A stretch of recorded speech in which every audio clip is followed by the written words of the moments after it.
हन्ता नमो सिद्धाणं नमो आयर्याहणम् नमो वज्रायाहम् नमो लोये तव साहुनम्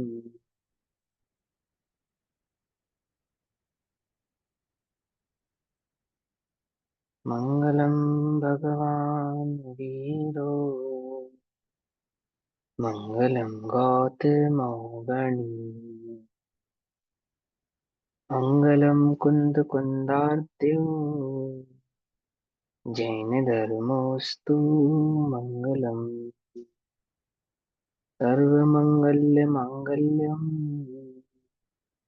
सर्वकल्याणकारकम् सुधानां सर्वधर्माणां जैनं जयतु नाशनम् प्रज्यति परं ज्योतिः समं समस्तैरनन्तपर्याये दर्पणतल इव सकलाः प्रतिफलति पदार्थमालिका यत्र।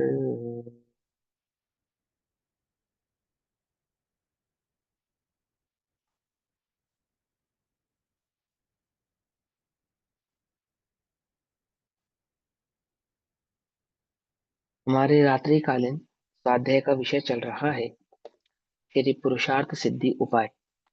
और श्री पुरुषार्थ सिद्धि उपाय ग्रंथ के अंतर्गत चर्चा चल रही है सम्यक चारित्र अधिकार की।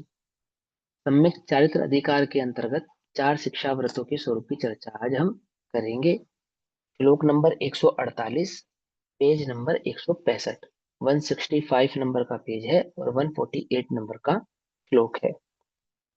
पांच महाव्रत, पांच अणुव्रतों की चर्चा करने के पश्चात तीन गुणव्रतों की चर्चा की। पांच और तीन 8, और अब चार शिक्षा व्रतों की चर्चा करते हैं। सम्यक दर्शन के बिना सम्यक चारित्र नहीं होता, अणुव्रत भी नहीं होता, महाव्रत तो होता ही नहीं है। सम्यक दर्शन के बिना जो अणुव्रत नहीं होता, तो अणुव्रतों का रक्षा करने वाला जो गुणव्रत और शिक्षा व्रत है वह भी होता नहीं है। ऐसा नहीं है अणुव्रत तो है नहीं और गुणव्रत हो गए अथवा शिक्षा व्रत हो गए, ऐसा नहीं। एक क्रम है, करणान योग का एक क्रम है। जैसे द्रव्यान योग का एक क्रम है। क्या क्रम है कि द्रव्यान योग में सात तत्वों के स्वरूप को समझेगा, स्वपर भेद विज्ञान करेगा, है ना, देव गुरु के श्रद्धान पूर्वक। और फिर वहां आपा श्रद्धान करने पर, स्वपर का श्रद्धान करने पर सम्यक दर्शन आदि भाव प्रकट होता है। देव गुरु का श्रद्धान, सात तत्वों का श्रद्धान, स्वपर का श्रद्धान, फिर आत्मानुभूति। कोई कहे कि हमें सात तत्वों के स्वरूप की तो खबर नहीं है, हमें सम्यक दर्शन हो जाएगा क्या? हमें देवशास्त्र गुरु के स्वरूप की खबर तो है नहीं, परंतु हमें सम्यक दर्शन तो हो ही जाएगा ना? ऐसा तो नहीं होता। वहां पांच लब्धि पूर्वक होने वाला वह जो सम्यक दर्शन है वह इसी क्रम से प्रकट होता है। इसी प्रकार सम्यक दर्शन के बिना क्या नहीं होते? व्रत नहीं होते। और उन व्रतों के स्वरूप में भी ये बात समझनी चाहिए कि अणुव्रतों के बिना गुणव्रत नहीं होते, गुणव्रतों के बिना शिक्षा व्रत भी नहीं होते। कि कोई एक व्रत पाल लिया ये वाला और कोई एक व्रत पाल लिया वो वाला, ऐसा नहीं होता। ऐसे आधे अधूरे भावों को प्रकट करना या पालन करना ये व्रतों का स्वरूप नहीं है। कोई एक पंडित टोडरमल जी ने क्या कहा, एक क्रिया तो करे छोटी, एक क्रिया करे बड़ी। क्यों? समझे या नहीं समझे? एक क्रिया तो छोटी करे, एक क्रिया बड़ी करे। यह तो धर्म को लजाने वाली बात है। बस समझे। अब भक्ष का तो त्याग नहीं किया, अणुव्रत हो गया। बोलो, पंच अणुव्रत हो गए बिना भक्ष का त्याग किए, बिना सात व्यसन का त्याग किए।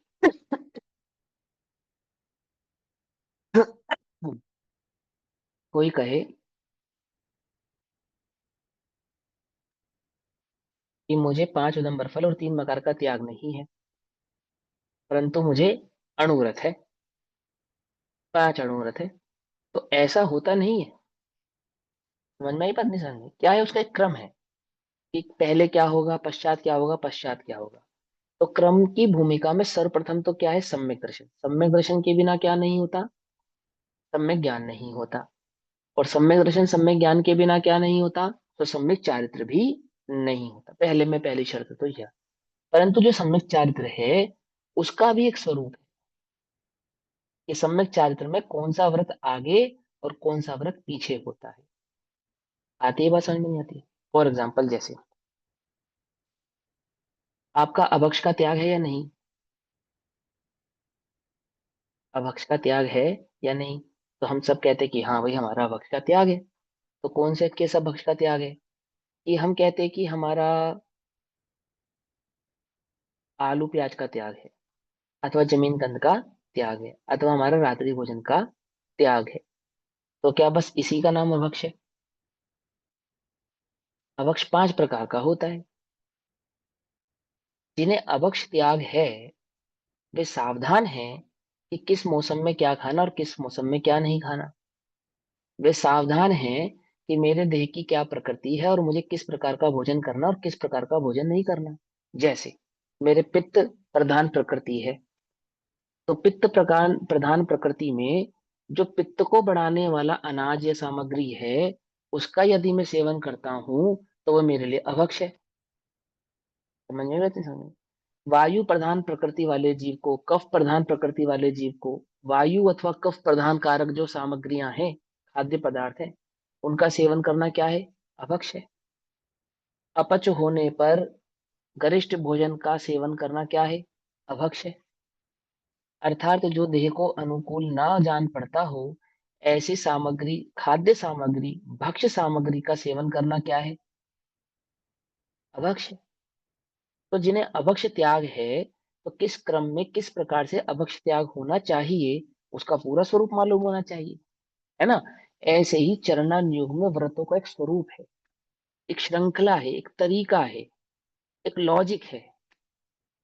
समझ में ये बात नहीं? समझ में? पैरालॉजिक क्या है, ध्यान से समझना। अभी अपने स्टूडेंट्स तो कम आए हैं अपने आज लेकिन अगर वो रिकॉर्डेड कक्षा सुने तो उनको लाभ होगा, समझना बड़े ध्यान से। सबसे पहला क्या, सम्यक दर्शन के बिना सम्यक चारित्र नहीं होता। पहले में पहला, सम्यक दर्शन के बिना सम्यक ज्ञान और सम्यक चारित्र नहीं होता, 3 काल में नहीं होता। सम्यक दर्शन के बिना किए गए व्रतों को क्या कहा है, आगम में बाल व्रत कहा है, बाल तप कहा है। ये बाल व्रत और ये बाल तप कार्यकारी हैं या अकार्यकारी हैं? ये शुभोपयोग की अपेक्षा से कार्यकारी होते हुए भी मोक्ष मार्ग में अकार्यकारी हैं, कोई कार्य नहीं है इनका। सम्यक दर्शन के बिना किया गया व्रत अंक बिना का बिंदु, अंक बिने का जीरो। अर्थात ऐसी ऐसी अवस्था है कि आप जीरो तो कितने भी लगाओ और अंक कोई ना लगाओ, तो क्या वैल्यू है, जीरो में जीरो प्लस करके, जीरो में जीरो प्लस करके, अनंत जीरो में अनंत जीरो प्लस करने पर क्या रिजल्ट निकल कर आएगा, ये जीरो ही निकल कर आएगा, है ना? लेकिन अगर एक लगा दिया जाए तो ये कितनी वैल्यू बन जाएगी, असंख्यात वैल्यू बन जाएगी। उसी प्रकार वे कहते हैं कि सम्यक दर्शन के बिना किया गया चारित्र क्या है, अकार्यकारी है। सम्यक दर्शन के साथ किया गया आचरण ही वास्तविक आचरण है। कौन से आचरण की बात कर रहे हैं, आपने सम्यक चारित्र स्वरूप आचरण की बात कर रहे हैं। एक सामान्य श्रावक को सम्यक दर्शन से पूर्व की भूमिका में भी क्या होना चाहिए, 3 मकार का त्याग और 5 उदंबर फलों का त्याग अवश्य ही होना चाहिए, रात्रि भोजन का त्याग अवश्य ही होना चाहिए। ये तो है सामान्य संयम, ये व्रत में नहीं आता।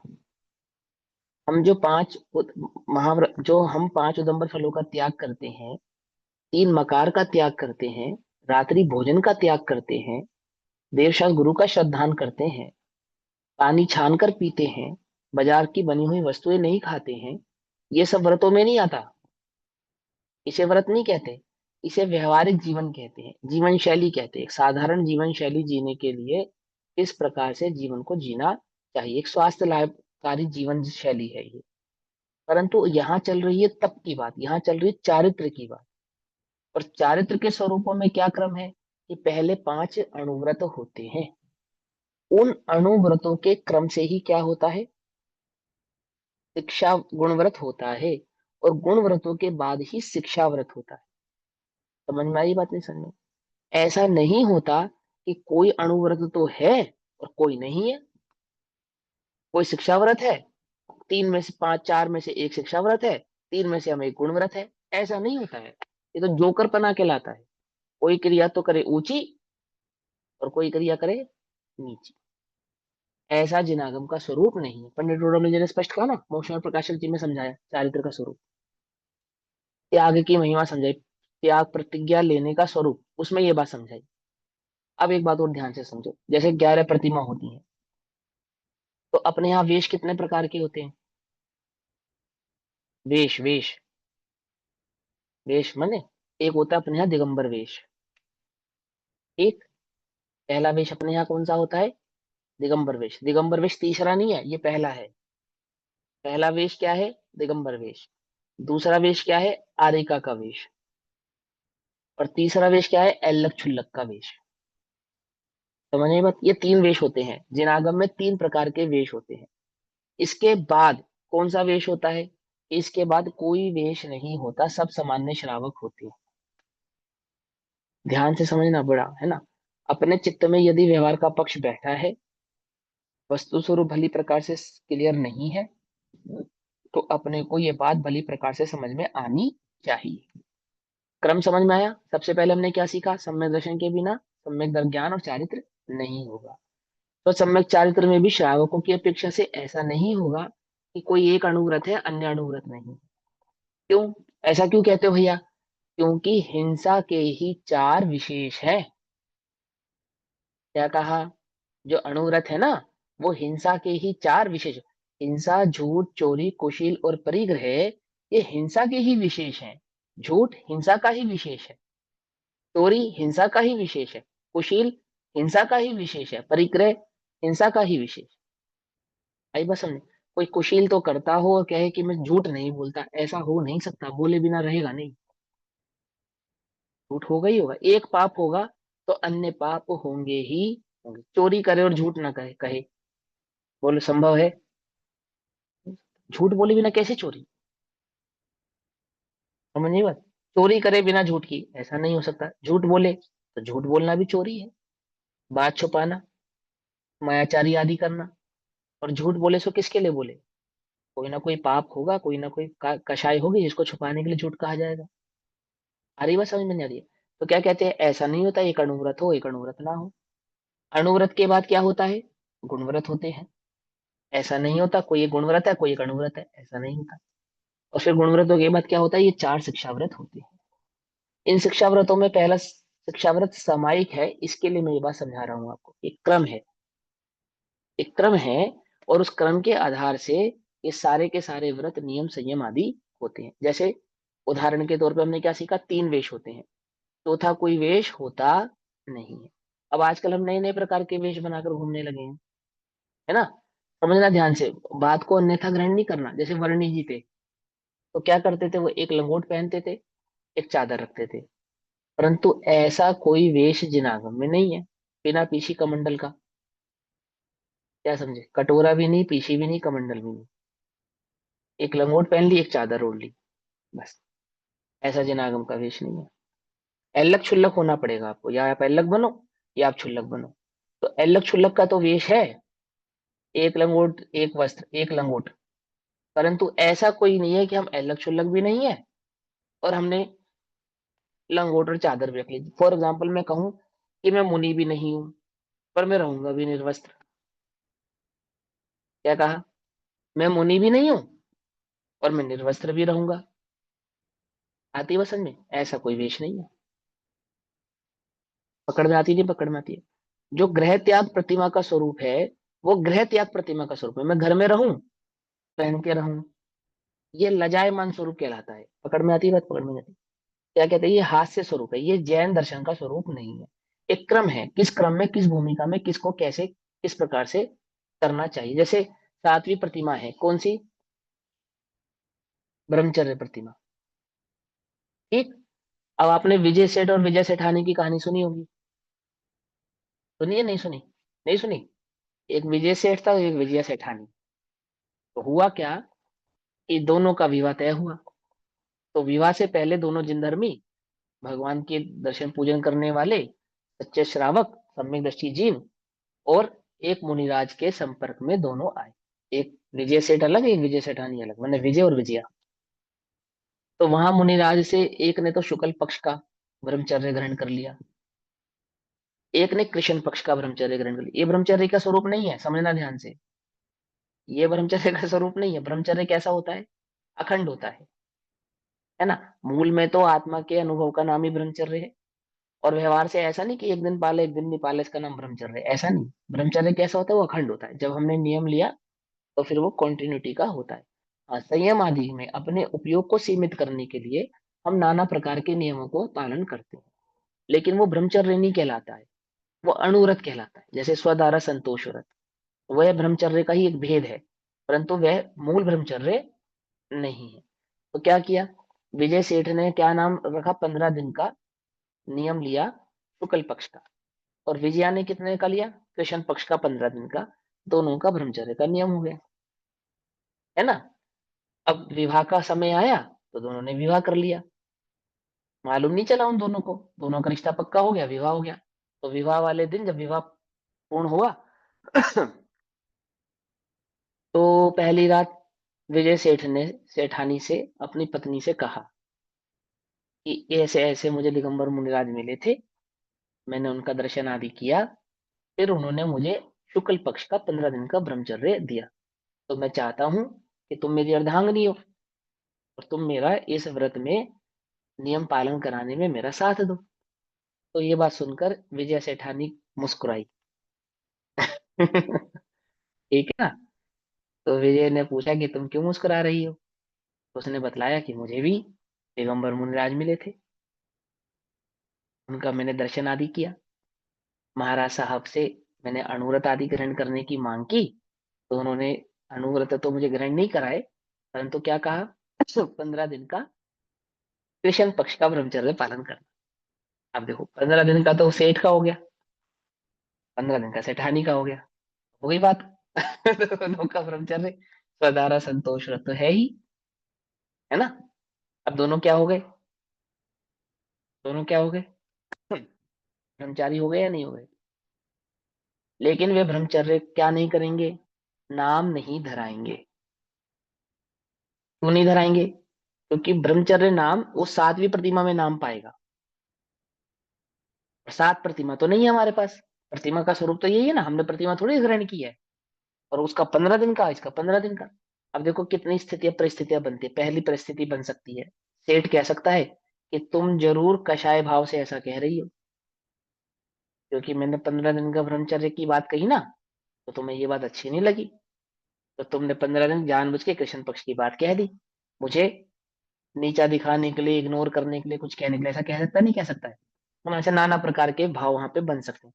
अब आप लोग कल्पना करो तो कल्पना करके बहुत सारी बातें बन सकती है, मुझे तो जो बात समझानी है। लेकिन दोनों जिन धर्मी, वस्तु स्वरूप को जानने वाले सम्यक दृष्टि जीव, एक दूसरे की स्थिति को समझकर, एक दूसरे की बात को समझकर ऐसे रहने लगे मानो पति पत्नी ही हो। किसी से कहा नहीं। क्यों कहेंगे तो अभियाल क्या होगा? घर में भी कलेश होगा, समाज में भी खिल्ली उड़ सकती है, लोग भी कह सकते हैं, है ना। धर्म भी लजायमान होता है।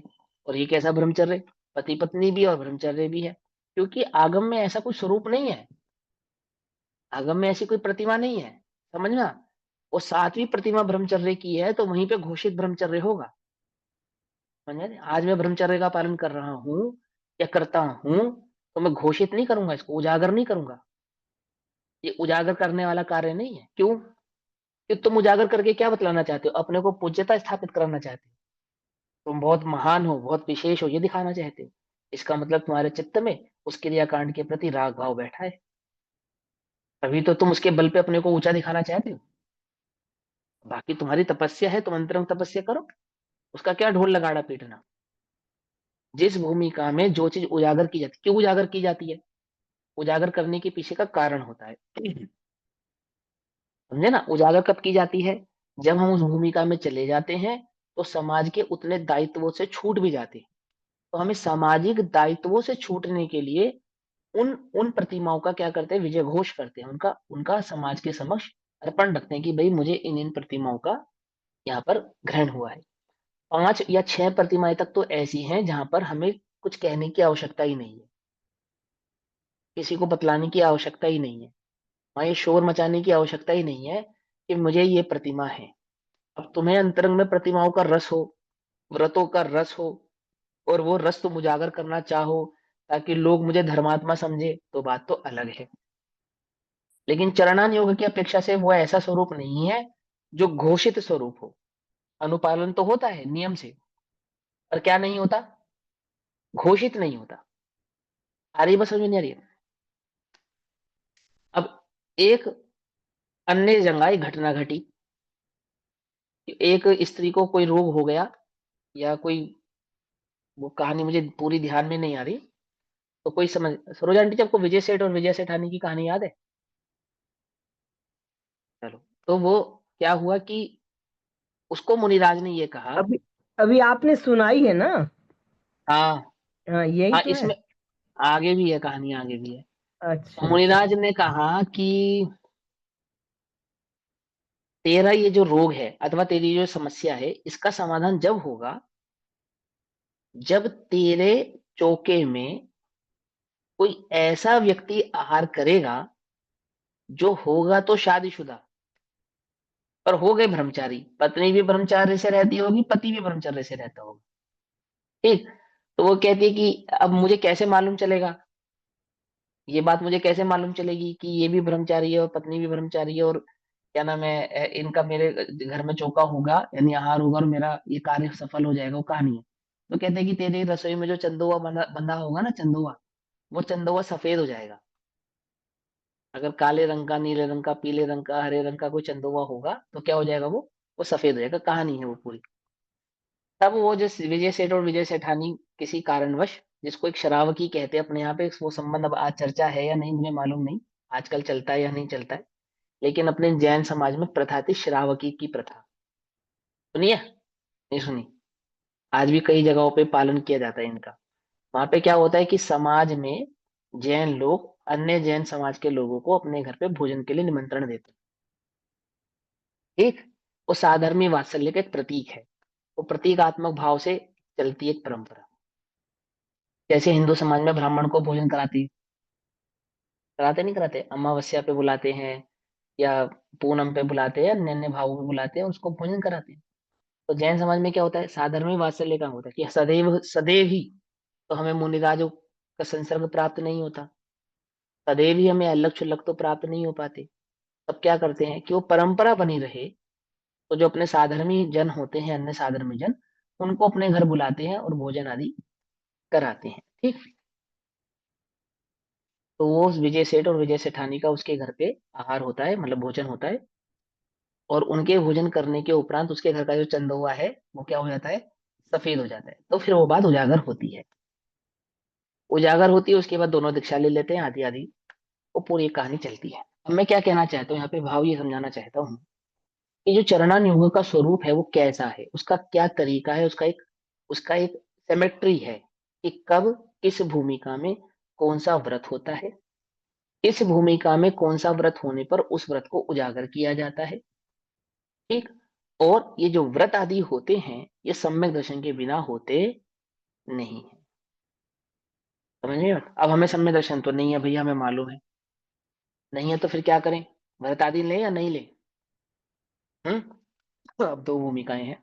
एक, कि जिन प्रतिज्ञाओं को अनुपालन करने में तुम्हें किसी प्रकार की प्रतिकूलता नहीं आती हो, ऐसी प्रतिज्ञाएं तो अवश्य ही पालन करना।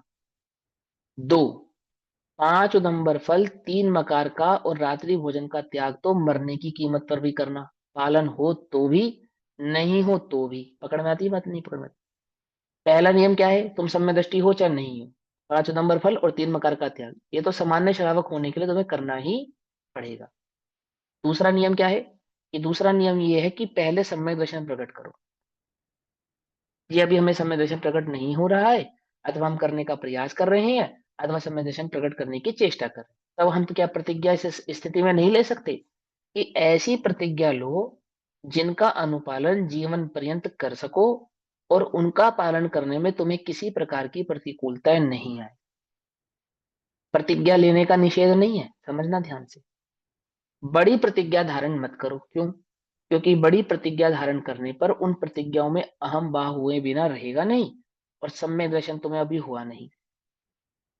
समझ बात नहीं समझ, अंतरंग में एक राग भाव रहता ना कि हम ब्रह्मचारी हैं तो लोग हमारी सेवा करे, समाज हमें पूछे, हम त्यागी हैं, हम व्रती हैं, हमारा सम्मान होना चाहिए, हमारा आदर होना चाहिए। इस प्रकार की भावनाओं से मिथ्या दृष्टि ग्रसित हो जाते हैं, सहजता से हो जाती है। समझ में या बात नहीं समझे? तो दिनागम क्या कहता है, पहले में पहला काम क्या करो, पहले में पहले तो सम्यक दर्शन धारण करो।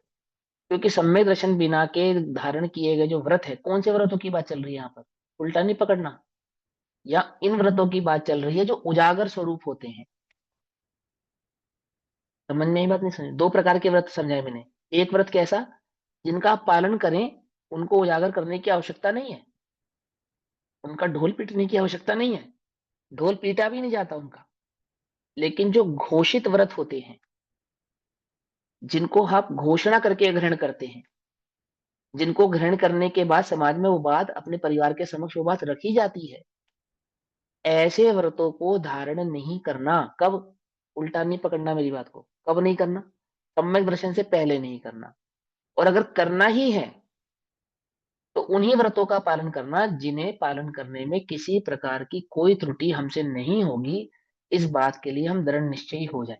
ऐसा मैं क्यों कह रहा हूं, क्योंकि मैं ऐसा अष्टपाहुड़ और अन्य ग्रंथों के आधार से, ठीक है ना, पूरे समावेश के आधार से उस बात को बड़ी अ, मजबूती के साथ कह सकता हूं कि हाँ, वो आधार है मेरे पास कि मिथ्या दृष्टि भी व्रत आदि ग्रहण कर सकते हैं। उसको ग्रहण करने की मनाही नहीं है, लेकिन उन व्रतों में जो अहम पने की बुद्धि है, उस अहम पने की बुद्धि का त्याग तो उसे होना ही चाहिए। इसलिए ये एक नियम है। तो नियम क्या कहता है, पहले सम्यक दर्शन। अब उस सम्यक दर्शन के पश्चात होने वाले जो अनुव्रत आदि है, ध्यान रखें, अघोषित व्रत तो सभी को धारण करने में कोई मनाही नहीं।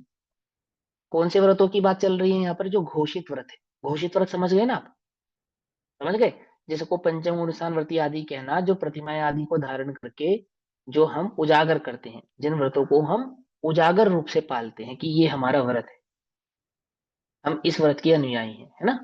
समझ में आती बात नहीं समझ आती? जैसे मैं रात्रि भोजन नहीं करता, अब इसकी घोषणा करूं या नहीं करूं, एक सामान्य सी बात है, कोई भी जन श्रावक को नहीं करना चाहिए। मैं मांस नहीं खाता, मैं मदिरा नहीं पीता, तो क्या है ये, इसके लिए क्या ढोल ढिंडोरा पीटने की आवश्यकता है? एक सामान्य सी बात है, कोई भी जैन श्रावक को नहीं खाना चाहिए। अरे जैन छोड़ो, किसी भी सामान्य व्यक्ति को नहीं खाना चाहिए। शराब किसी भी सामान्य व्यक्ति को नहीं पीनी चाहिए, मांस किसी भी सामान्य व्यक्ति को नहीं खाना चाहिए, पर स्त्री गमन किसी भी सामान्य व्यक्ति को नहीं करना चाहिए, वैश्य गमन किसी भी सामान्य व्यक्ति को नहीं करना चाहिए, जुआ किसी को भी नहीं खेलना चाहिए। आती है, बस समझ में नहीं आती है ना। शिकार किसी को भी नहीं करना चाहिए, ऐसा ही है ना। जबरदस्ती की गाली गलौज, मारपीट, स्थूल पाप, सभी सिर्फ जैनों को नहीं करना चाहिए, किसी को नहीं करना चाहिए, किसी को नहीं करना चाहिए। शुद्ध खान पान सिर्फ जैनों का होना चाहिए, किसी का भी होना चाहिए, सभी को होना चाहिए। अशुद्ध भोजन तो सभी को नहीं करना चाहिए। गंदा भोजन करने से तो सरकार भी मना करती है, करती है नहीं करती है, बोलो। आप अपना किचन साफ रखें, आप हाथ पैर धोकर भोजन करें, अपने बर्तन साफ रखें, ये सब कहते हैं या नहीं कहते हैं? जैन थोड़ा सा और सूक्ष्म होकर कहते हैं, ठीक है ना। मैं आलू प्याज नहीं खाता, ये कोई घोषित व्रत नहीं है, इनकी बात नहीं चल रही। जो बड़े व्रत होते हैं, जिन्हें हम अणुव्रतों के अंतर्गत एलक छुल्लक आदि की प्रतिमा या सातवीं प्रतिमा से ऊपर के जो व्रत होते हैं, ऐसे घोषित व्रत क्या क्या है, सम्यक दर्शन से पूर्व होते नहीं, और सम्यक दर्शन के बिना बाल तप कहलाते हैं। पकड़ में ही बात नहीं पकड़ में, उसके नीचे के जो व्रत है वो व्रत नहीं है, वो जीवनचर्या है, जीवन शैली। जैसे पहली दर्शन प्रतिमा, क्या होती है दर्शन प्रतिमा, क्या होती है, स्थूल, स्थूलता से दर्शन प्रतिमा क्या होती है, बिल्कुल स्थूल। देवशाद गुरु के दर्शन। देव। बस। तो आपको दर्शन प्रतिमा है या नहीं, बोलो, कि भैया हमें दर्शन प्रतिमा तो नहीं है, लेकिन दर्शन प्रतिमा का अनुपालन तो करते हो नहीं करते हो? बोलो, कि बिना देवशाद गुरु के दर्शन के बिना हम पानी नहीं पीते, सिंपल सी बात है, उसमें क्या बात है। अब इसकी क्या घोषणा करें, इसके लिए अपने नाम के आगे क्या व्रत लगाएं, कि या फिर, या फिर अब हम डेली देव दर्शन किए बिना तो कुछ खाते पीते नहीं है, तो एक काम करते हैं, चलो दर्शन प्रतिमा ही ग्रहण कर लेते हैं। ऐसा नहीं, ऐसा नहीं कि चलो ये हम दर्शन प्रतिमा ही ग्रहण कर लेते हैं, ऐसा नहीं। व्रत तप नियम संयम का पालन होना चाहिए, उसका निषेध नहीं, परंतु सम्यक दर्शन के बिना के जो तप हैं वो क्या नहीं होते, वो वास्तविक तप नहीं होते। क्या होता है वो बाल तप ही होता है। तो यहाँ पे जो ग्रहण करके उन व्रतों को हमने अपने चित्त में स्थापित करके और स्थापना के साथ ये बात प्रकट करना कि मैं इस व्रत का अनुपालक हूँ, इस व्रत का अनुपालन करने वाला हूँ, इस भावना को जो हम प्रेषित करते हैं उसका स्वरूप समझाते हुए कहते हैं कि पहले तो इसका क्रम है ना। सम्यक दर्शन के बिना ये कार्य होगा नहीं। और फिर कैसा होगा कि एक व्रत हो और एक नहीं हो, तो ऐसा भी होता नहीं है। सुनो, मुझे प्रोषद उपवास प्रतिमा नहीं है, मुझे दर्शन प्रतिमा नहीं है, मुझे और बीच की 4-5 प्रतिमाएं नहीं है, और मैं ब्रह्मचारी हो गया या नहीं हो गया? ब्रह्मचर्य तो 7वीं प्रतिमा है। बोलो, शुरू की 5 प्रतिमा 6 प्रतिमा तो नहीं है, और 7वीं प्रतिमा हो गई या नहीं होगी? बोलो, हो सकती है या नहीं नहीं हो है, सकती? नहीं है। नहीं है। हाँ, ऐसे नहीं होती है कि अन्य 4-5 प्रतिमा 6 प्रतिमा तो मैंने पाली नहीं, और बस मैंने विवाह नहीं किया तो वो अटल बिहारी वाजपेयी जैसे ब्रह्मचारी हो गए हम, या मोदी जी जैसे। क्या समझे? नाम के आगे लगा ले भैया जी ब्रह्मचारी। ऐसा ब्रह्मचारी नहीं, ऐसा नहीं। उसका एक क्रम है, जो उसके क्रम वो 7वें नंबर पे है ना। अगर वो 7वें नंबर पे है तो क्यों है? क्योंकि उससे पहले 6 है, और उन 6 के पालन के बिना आप 7वें नंबर पे आएंगे नहीं। ऐसा नहीं कि 7वीं हो गई और 6 हुई नहीं, 10 हो गई और बीच की 9 का आता पता ही नहीं। आई बस हमें, ऐसे ही सम्यक दर्शन हुआ नहीं और व्रत हो गए या नहीं हो गए? बोलो, हो गए या नहीं हो गए?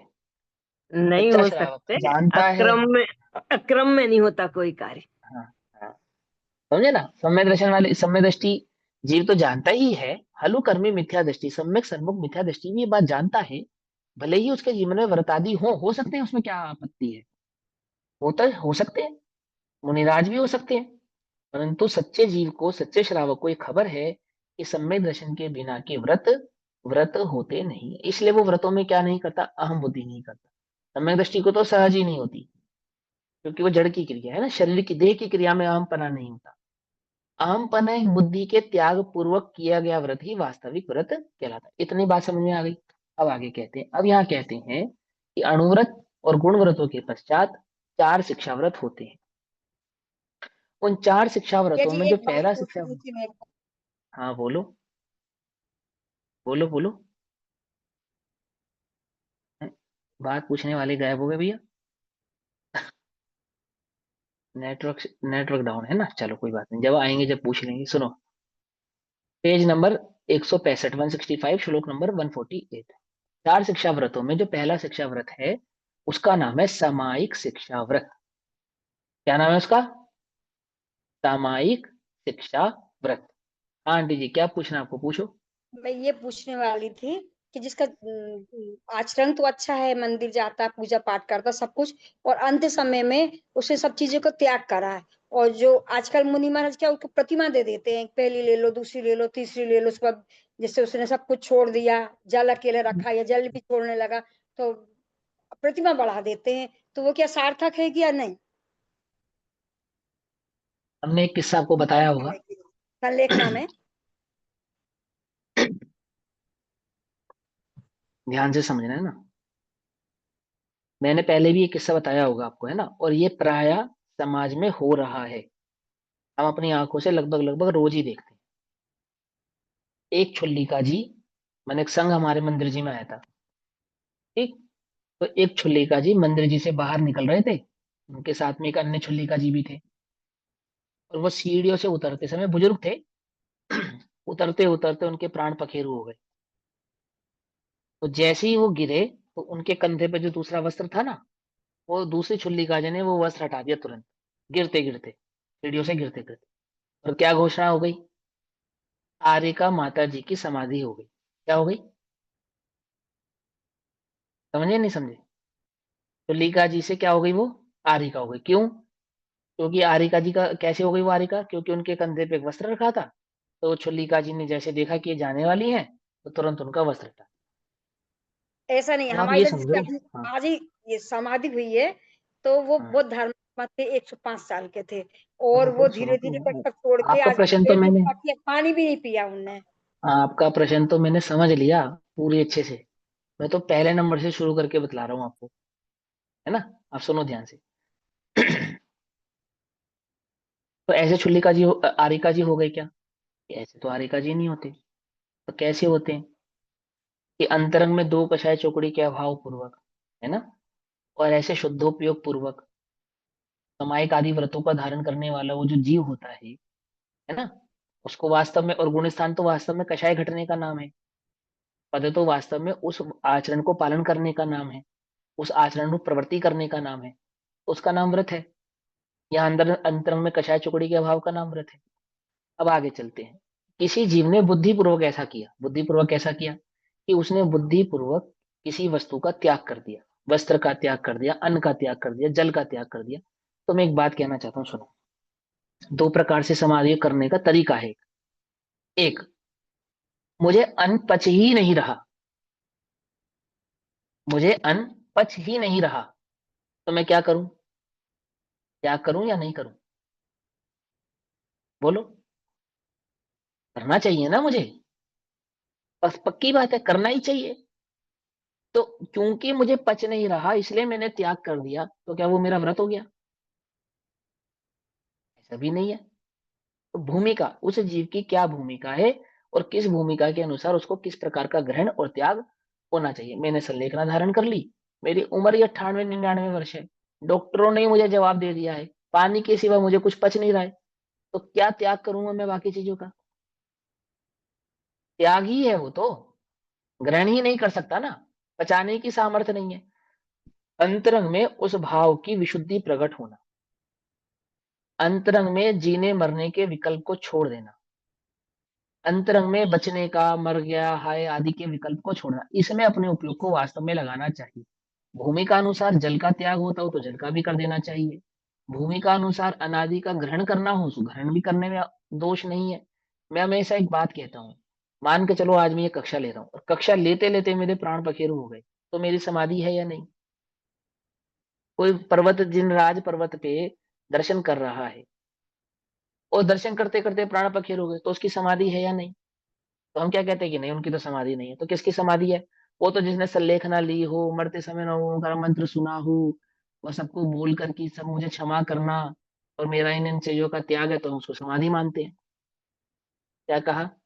घाट पे पड़े हो, चार लोग मिलने आते हो, हाथ जोड़ के हमने सबसे क्षमा मांगी हो, 9 बार नमोकार मंत्र बोला हो, सुना हो, हमने सबसे बोलकर कहा हो कि हमारा इनका त्याग है, इसका त्याग है, इसका त्याग है, तो हम मानते हैं समाधि है। और हमारी अकस्मात ही मृत्यु हो गई हो तो वो समाधि नहीं है, पर ऐसा नहीं है, ऐसा नहीं है। क्या कहा? कुछ बात समझ में आती नहीं आती है?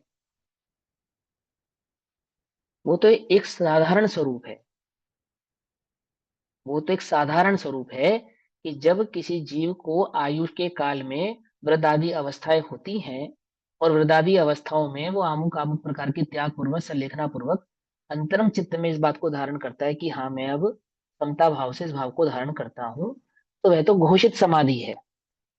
लेकिन सम्यक दृष्टि जीव तो सदी समाधि में है। ज्ञानी धर्मात्मा जीव जिनको ये बात अंतरंग में निरंतर चल रही है, इस देह में नहीं हूं, पांच इंद्रिय के विषय मेरे सुख के साधन नहीं है, आत्मा ही मैं हूं, इस भाव के साथ तो कहीं भी मरण करेगा, समाधि में मरण होगा। समझ में आती है बात? नहीं समझ आती? वास्तविक समाधि तो अंतरंग में उपयोग का आत्मा के प्रति स्थिर होना है, सात तत्वों की खबर पूर्वक अंतरंग में दो कषाय चुकड़ी एक कषाय चुकड़ी के अभाव होना है ना। और बाहर में वो स्थिति परिस्थिति पूर्वक जल आदि का त्याग भी होता है तो होता है, वस्त्र आदि का त्याग भी होता है तो होता है। अब कुछ लोग अंत समय में वस्त्र त्याग देते हैं, बिल्कुल एकदम बस मरने से 10 मिनट पहले, 10 मिनट पहले उसके वस्त्र उतार देते हैं। अब ये सब, इस सब करने से वो मुनि हो जाएगा, ऐसा नहीं है।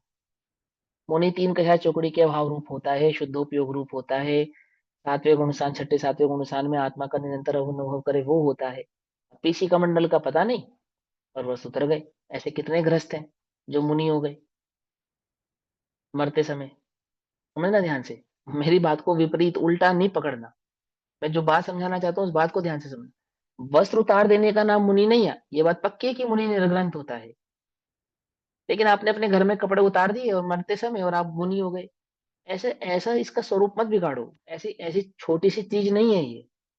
आपके लिए तो क्या है, कुछ भी नहीं, कपड़े उतारे मुनि हो गए, पीछे का मंडल पकड़ा मुनि हो गए, पानी छोड़ा तो समाधि हो गई, नमोकार मंत्र सुना तो समाधि हो गई। तो यही स्वरूप है, अनादि से ही चलता आ रहा है, यही चलता आ रहा है। समझ में बात नहीं समझ में?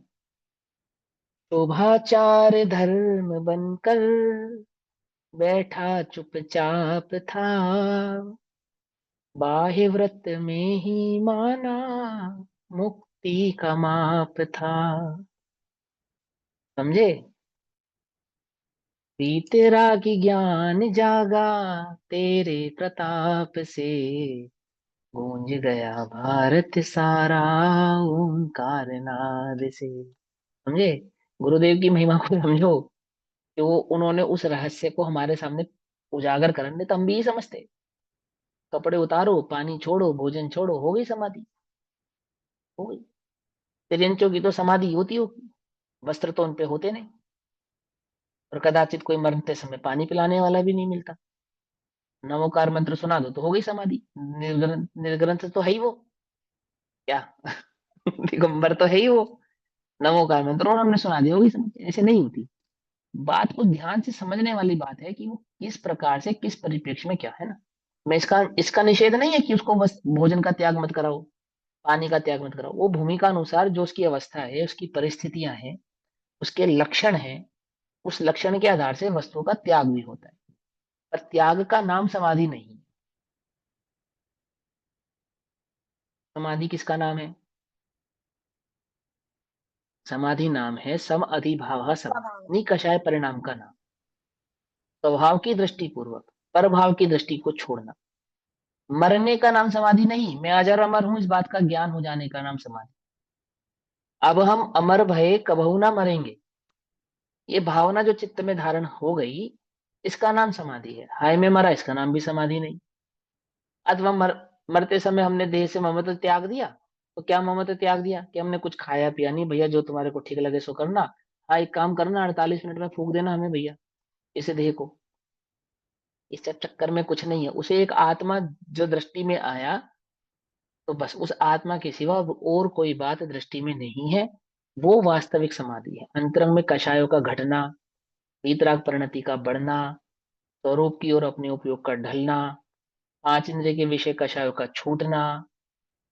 समझ में बात नहीं समझ में? ये सब किसके आधार से? एक आत्मा के आश्रय से।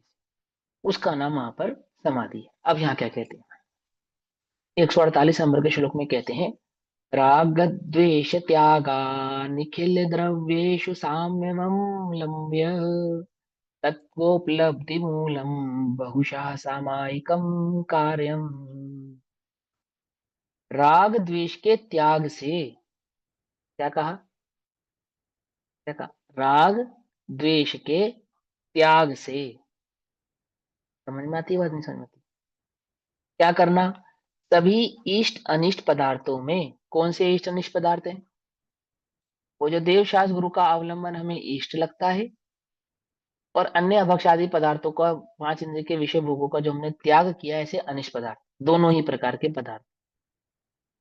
ना वहां देव शास्त्र गुरु के अवलंबन की बात करेंगे, ना वहां पे अशुभोपयोग की बात करेंगे, ना शुभोपयोग ना अशुभोपयोग। तो शुभोपयोग का जो अवलंबन स्वरूप है उसकी भी दृष्टि नहीं करना, और अशुभोपयोग जिनके अवलंबन से प्रकट होता है उनकी भी दृष्टि नहीं करना। राग द्वेष के त्याग से इष्ट अनिष्ट पदार्थों में, पदार्थ इष्ट अनिष्ट नहीं होते, पदार्थों में अहम बुद्धि ही इष्ट अनिष्ट होती है।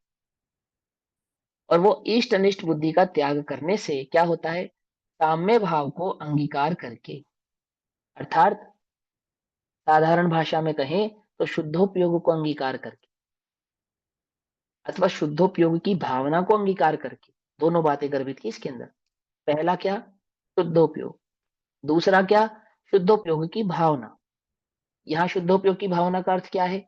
यहाँ शुद्धोपयोग की भावना का अर्थ शुद्धोपयोग को प्रकट करने की अंतरंग में जो पुरुषार्थ को हमने जागृत किया, इसका नाम है शुद्धोपयोग की भावना। आचार्य जयसेन क्या कहते हैं? शुद्धोपयोग की भावना माने शुद्धोपयोग, बस। पुरुषार्थ हम भावना को नहीं मानते, हमारे लिए तो भावना माने शुद्धोपयोग ही है। पुरुषार्थ को हम काउंट नहीं करेंगे यहाँ पे। पकड़ना ध्यान से, है ना।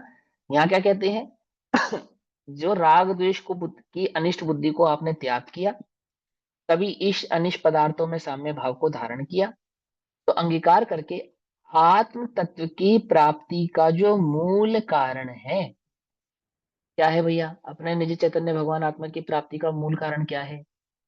कि मूल कारण तो शुद्धोपयोग ही है, आत्मानुभूति ही है। आत्मानुभूति के बिना तो आत्म तत्व की प्राप्ति होती नहीं है।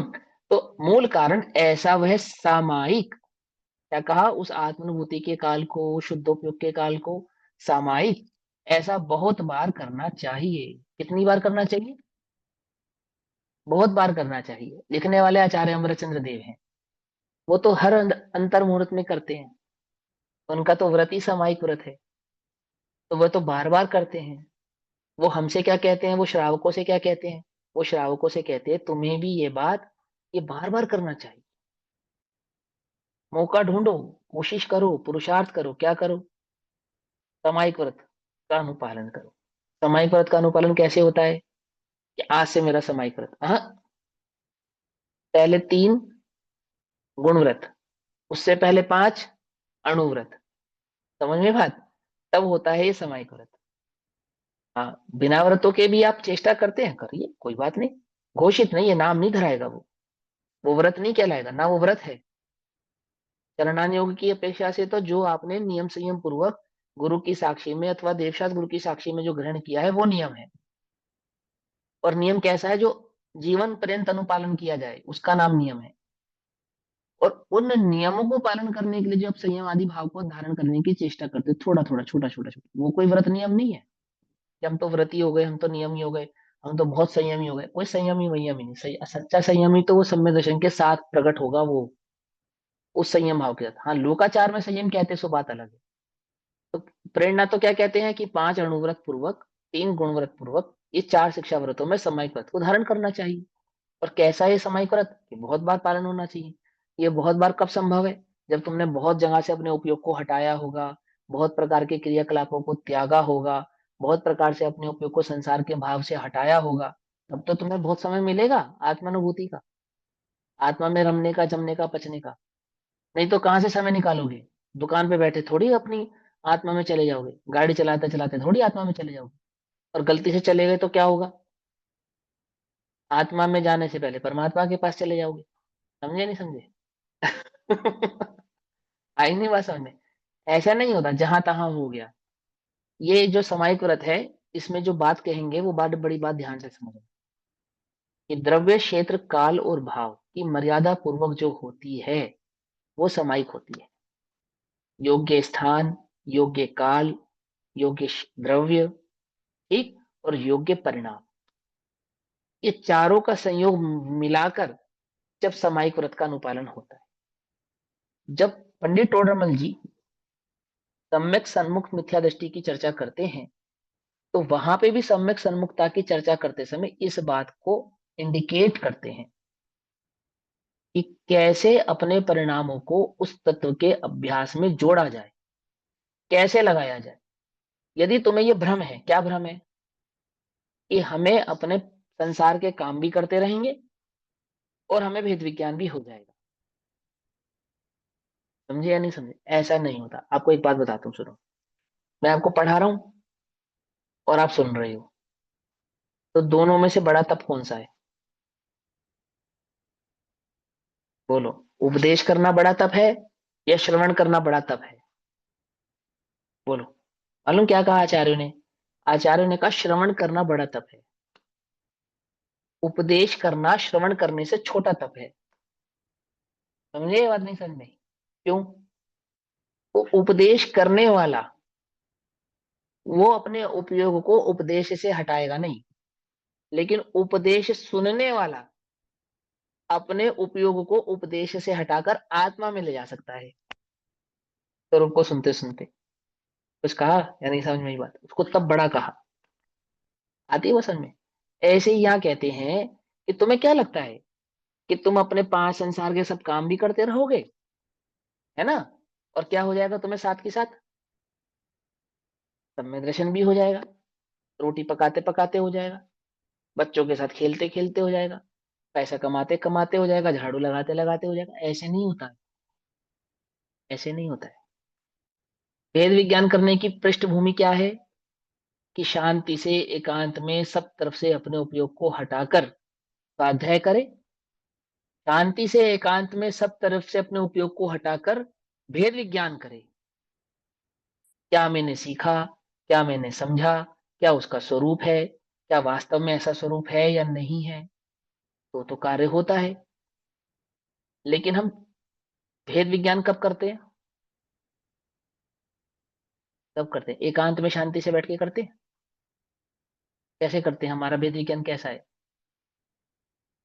कैसा है? 5 इंद्रिय के विषयों का सेवन करते करते, अथवा किसी के साथ ऊंच नीच हो जाए, लड़ाई झगड़ा हो जाए, थोड़ी कषाय भड़क जाए, तो हमें याद आता है कि हमें तो भेद विज्ञान करना है। तब हमें याद आता है। कुछ बात समझ में नहीं? तब भी करना है, लेकिन वो तब किया हुआ तब सार्थक होगा जब एकांत में किया होगा, तब वो सार्थक होगा। ऐसे ही यहाँ सामायिक की बात करते हैं। सामायिक किसको कहना? बोले सब जगह से अपने उपयोग को हटाकर एक आत्मा का अनुभव करना, इसका नाम सामायिक है। और सब जगह से अपने उपयोग को हटाने के लिए आपको उतना समय चाहिए, चाहिए ही नहीं चाहिए? उतना उपयोग खाली रहे आपका, उतना समय चाहिए ना आपको। तो क्या करना? इसलिए वो 5 अणुव्रत और 4 गुणव्रत, इनका अनुपालन होगा तो ये चौथे नंबर पे, ये पहले नंबर का जो 4 शिक्षाव्रत है, इनका ग्रहण होगा। फिर क्या कहते हैं? इसका स्वभाव समझाते हुए कहते हैं, समस्त इष्ट अनिष्ट पदार्थों में राग द्वेष भावों के त्याग पूर्वक समता भाव का अवलंबन करके आत्मा के शुद्ध स्वरूप की प्राप्ति करने में मूल कारण सामायिक है। अर्थात आत्मा का अनुभव करने में जो मूल कारण है वो क्या है? वो सामायिक है। अब यहाँ तो शिक्षाव्रत की मुख्यता से अणुव्रतों के अंतर्गत ये सामायिक है, लेकिन जो मिथ्या दृष्टि है ना, उसको भी जो आत्मानुभूति होगी, वो भी कब होगी? कब होगी? बड़ो द्रव्य संग्रह की गाथा ध्यान के काल में ही होती है। ध्यान के काल में ही होती, ऐसा नहीं तुम सो रहे हो और नींद में तुम्हें सम्यक दर्शन हो गया, ऐसा नहीं। तुम सुबह उठे और 9 बार नमो का मंत्र पढ़ते पढ़ते तुम्हें सम्यक दर्शन हो गया, ऐसे नहीं होगा। उल्टा नहीं पकड़ना, देखो ध्यान से कि मंदिर में तुम गए, भगवान के दर्शन कर रहे थे और दर्शन करते करते तुम्हें सम्यक दर्शन हो गया। हाँ, हो सकता है, लेकिन लेकिन वो जो आत्मानुभूति का काल होता है वो ध्यान का काल होता है, ध्यान का काल होता है। ध्यान से समझना इस बात को। क्या कहते हैं?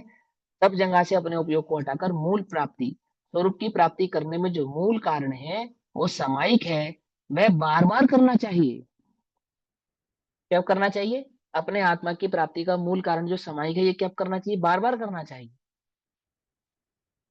अब बार बार करना चाहिए, ये तो अणुव्रतों के आधार से।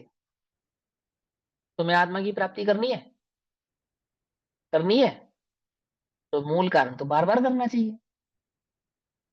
बार बार करो कि भैया नहीं, ये तो अणुव्रतों की बात है, हम तो मिथ्या दृष्टि है, अभी तो हमारा चौथा गुणसान भी नहीं है, हम तो अव्रति है। अव्रति, अव्रति भी यही काम बार बार करते हैं, अव्रत पने से करते हैं, बस सिंपल।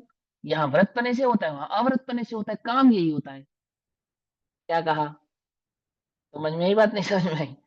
आवृत्ति भी यही काम अव्रत पने से करते हैं, और व्रति भी यही काम व्रत पने से करते हैं। जो विधि मुनिराजों को शुद्धोपयोग में जाने की है, वो ही विधि सामान्य ग्रस्त को आत्मानुभूति करने की है। और जो विधि सामान्य ग्रस्त को आत्मानुभूति करने की है, वो ही विधि मिथ्या दृष्टि के सम्यक दृष्टि होने की है। क्या कहा? विधि भेद नहीं है। आती है? वह समझ में नहीं समझ आती है? ये जो काम बार बार अणुव्रति कर रहे हैं, यही काम बार बार किनको करना चाहिए? जिन्हें वो सम्यक दर्शन की प्राप्ति करनी है, उनको करना चाहिए। मैं अपने मन से नहीं कह रहा हूं, मैं फिर कहता हूं, अगर आपको यकीन ना हो तो आप सम्यक सन्मुख मिथ्या दृष्टि का स्वरूप खोलो, मोक्षवर प्रकाश जी में, और पढ़ो। और समय सार जी में भी आचार्य अमृतचंद्र देव ने क्या कहा? सब जगह से अपने उपयोग को हटाकर अति निर्दयता पूर्वक भेद ज्ञान की आरी चला। और कब तक चला? बोले दारुण दारिण बार बार चलाता रहे। कब तक? अगर हमारे कहे अनुसार 6 महीने तक चलाएगा, तो क्या होगा, तुझे निश्चित ही उस आत्मा की प्राप्ति होगी। मैक्सिमम टाइम है ये, तो मैक्सिमम टाइम। समझ में आती है बात, नहीं समझ में आती है ना? ये ऐसा कहते हैं। सम अर्थात एक रूप। भोग तो हमें कैसे चाहिए, भरत चक्रवर्ती जैसे। संपदा तो हमें कैसी चाहिए, इंद्रो जैसी। भरत चक्रवर्ती अष्टमी चतुर्दशी के दिन औषधशाला में जाकर सामायिक आदि व्रतों को भी धारण करते हैं। भरत चक्रवर्ती सदार संतोष व्रत के धारी, रात्रि भोजन आदि के त्यागी हैं, सप्तव्यसन के त्यागी हैं, अभक्ष आदि के त्यागी हैं। देवशास्त्र गुरु के वे श्रद्धानी, नित्य नियम देवशास्त्र गुरु का भक्ति पूजा करते हैं। सुबह उठते हैं तो सबसे पहले समोशरण नहीं है, जिन मंदिर नहीं है, तो क्या भक्ति नहीं करते हैं? करते हैं। अरे से करते हैं, खूब अच्छे से करते हैं, खूब अच्छे से बढ़िया से करते हैं। कि भैया वो स्वाध्याय तो नहीं करते होंगे युद्ध के काल में? अरे मालूम, अंगों के धारी हैं वो, अंगों के धारी। अंगों के धारी समझते हो? द्वादश अंग में कितने ही अंगों के पाठी होते हैं चक्रवर्ती भी। सम्यक दृष्टि जो सिर्फ तीर्थंकर जन्म से द्वादश अंग के धारी होते हैं, इतना ही नहीं, जो चक्रवर्ती आदि होते हैं ऐसे भी सम्यक दृष्टि जीव, कामदेव होते हैं, बलभद्र होते हैं, नारायण होते हैं, इनको भी कई अंगों का ज्ञान होता है। ऐसे कोरे कोरे मिथ्या दृष्टि नहीं होते हैं ये, क्या समझे हो आपकी, बिल्कुल एकदम इन्हें कुछ पता ही नहीं है। अंग सात तत्व छह द्रव्यों की बात नहीं कह रहा हूं, कितने ही अंगों के ज्ञाता होते हैं। समझ में बात नहीं समझ में? अंतरंग में वो सब भाव उनके धारण में रहता है। और क्या है, सामायिक आदि व्रत का अनुपालन करते हैं। अनर्थ में एक घास का तुनका नहीं तोड़ते, भले ही सेना की सेना गिरा देते हो मार के। क्या कहा, वो कौरव और पांडव क्या कर रहे हैं, युद्ध कर रहे हैं। रात्रि हो गई, जीव हिंसा होगी भैया। अभी तुम सारा दिन क्या कर रहे थे, अभी सारा दिन क्या कर रहे थे तुम, है? क्यों रोक दिया युद्ध? जीव हिंसा होगी, जीव हिंसा करने योग्य नहीं है। अष्टमी चतुर्दशी पड़ गई युद्ध के काल में, बीच में युद्ध रोक दिया। क्यों? अष्टमी चतुर्दशी तो किसके दिन है, संयम के दिन है। फिर क्या करोगे, फिर संयम करेंगे। बड़े ध्यान से समझो आप। को बनना तो उनके जैसा, भोग तो उनके जैसे चाहिए, पर उनकी जैसी सोच नहीं है हमारे पास, उनकी जैसी समझ नहीं है हमारे पास। आती है वो, समझ में नहीं आती है? कितने ही कार्य वो युद्ध जैसे कार्य रात्रि में छोड़ देते हैं, अष्टमी चतुर्दशी में छोड़ देते हैं। 10 दिन रामचंद्र जी और रावण की युद्ध की कथा पढ़ी है? रामचंद्र जी और रावण का युद्ध 10 दिन के लिए स्थगित हो गया था। क्यों? क्यों? ये 10 लक्षण पर्व आ गए थे बीच में।